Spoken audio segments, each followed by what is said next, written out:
Hello and welcome to the video. I'm just about to design a part for this AR wing. Now this is the wing that I'm going to install all the Arduino Pilot stuff into, and one of the things that has been bugging me about it is the open gap behind where the RunCam camera is. I've worked very hard to make this a very neat build, and that hole just keeps drawing my eye, and now I've noticed it, I can't see anything else on the model.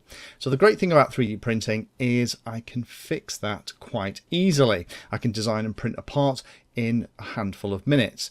Now, for those of you that haven't already seen it, I do have a complete series on 3D printing that talks about it, how it works, what it is, and the price of 3D printers has fallen drastically over the last 3 or 4 years. So if you want a 3D printer to help you in the hobby, my advice would be absolutely get yourself one.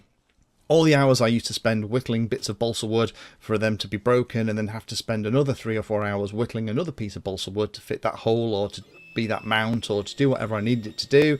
These days I can download what I need from Thingiverse and print it, or, like I'm going to show you, design a piece specifically for that job, and you're away.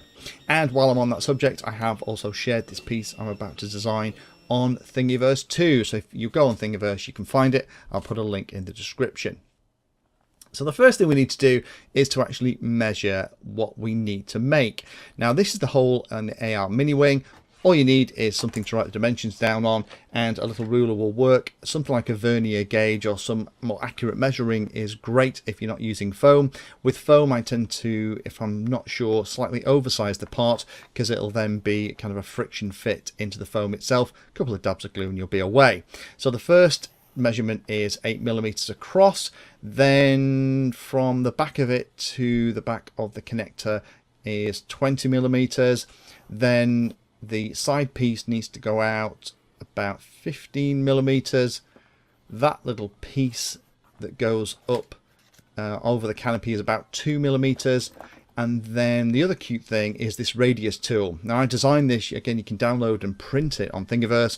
It's a cool way to just offer up all these different radiuses up to the corners of the piece that you're trying to build, and it'll give you an idea of which one is. Now the bigger one on the outside is a 3mm radius, which makes sense. And if I measure the inside one, I bet it's a 2mm because it's slightly smaller. And yes, it is. It's a 2mm radius. So doing all that, I end up with a little rough sketch with all of my dimensions on. So now we need to go onto the PC and let's actually start making this thing. So here I am in SketchUp. I'm going to use this to actually design the part. So the first thing I'm going to do is draw a line, and I'm just really going to go through exactly what I've just measured on the model. So first of all, I'm going to measure 8mm on that axis. Let's zoom in, press H for hand, drag it into the middle. Then L for line again, press escape because I want it on there. Then I'm going to draw up, and we want it snapping to the green line. If I just orientate this up, the blue line is vertical. If I orbit around, hopefully you can see. So we want it to go on the green line. It can be a little bit confusing when you're up this close. H for hand again, drag it across. L for line. I'm just going to draw a line in the green axis of 20mm.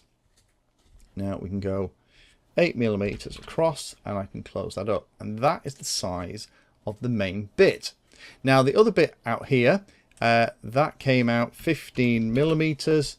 It was 2mm wide, and then we can just snap that back. E for erase and get rid of the middle bit. That is the shape of the piece.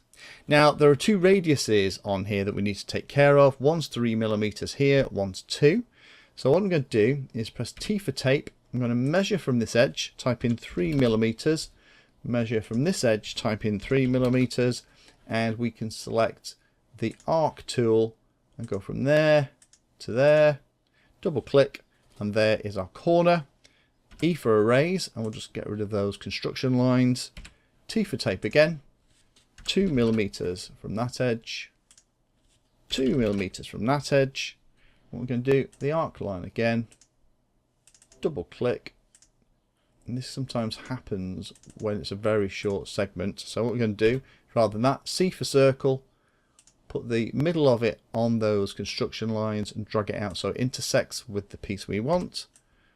E for erase and get rid of all the bits that we don't need. And there it is. If I P for pull, I can pull that up for 1mm. It isn't a structural part, it can be very thin, which keep it nice and light. And there we go. We could print that out and kind of stuff it in the top. Now I would probably put a couple of tabs on here, but if we extruded something out the top, then actually it's going to be the wrong way around, because pressing O for orbit, this would be the underneath. So there are a couple of ways we could do it, but we'll cheat. We'll just, in fact, we won't cheat. We'll do it the right way around. So what we'll do then is I need to kind of flip this round so that I can kind of build off the bottom of it. It's better doing it the way I'm going to show you, because then when you go to 3D print, it'll work fine. So what I'm going to do, I'm going to triple click this piece, right click and say make component. Here we go. I'm going to now click S for scale, and I'm going to click on the middle bit like that. And I'm going to drag it across until it says -1 at the bottom. Press escape, and now M for move. I can drag it back, and now we're looking at the underside, because all I've done is just kind of flipped it over. If I right click and just say explode, then we're back to all the different pieces. Making a component just kind of connects all the geometry together, so as you're scaling things around, it scales the entire object, not just a particular thing you've got highlighted. Now what I'm going to do, just to make this easier, I'm just going to randomly draw a couple of lines on here, and then we're going to pull out the nozzle on my printer's 0.4mm. So 1.2mm is 3 times the width of the nozzle. That just makes it faster to print. We'll do L for line, and we'll put 2 more lines on here. E for erase, get rid of everything we don't need because it just gets cluttered. P for the pull tool, and I'll pull it up something like 3mm. There we go. So that is the part we need, and the way it'll work is when it'll print upside down, so actually print on the printer that way, and then when we take it off, this will be the top, that will be behind the camera, and then that goes around the corner, and I can bend that bit just with my finger to follow the contour of the actual model itself. So what we'd do is we'd actually go into export STL and then put that onto the printer. So let me just show you what that would look like. Let me start Cura, which is the slicer. And again, if this isn't making sense, go and have a look at my 3D printing series. It kind of goes through this in an awful lot more detail. So here we are looking at the printer itself and the printer bed. If I just drag in the piece we've just made, there it is, drag it to where I want it printed, and then save the toolpath onto the SD card and stick it into the printer, and away it goes. And it'll only take about 4 minutes to print. This is my little Turnigy Fabricator 2 Mini. I love this little printer. It's on my desk all the time for little jobs like this. Once it's finished, I can take it off the printer and quick test fit to make sure it's okay. Usually version 1 doesn't fit, but I've obviously measured this very well. And bending that other thin piece up to match the contours of the rest of the model, it now looks an awful lot neater.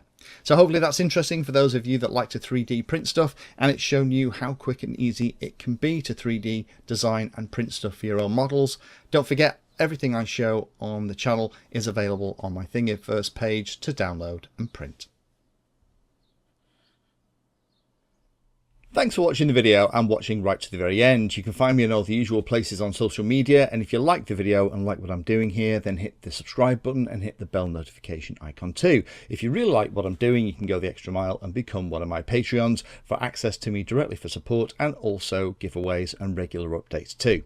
If you're looking for particular content, then check out the playlist. I organise all of my videos into playlists, so if you're looking for a particular topic, you can find everything here. If it's called Introduction To, it's designed to start very simply and build on that simple introduction to teach you all about it. If it's called For Beginners, then that is really aimed at people who are brand new to that part of the hobby.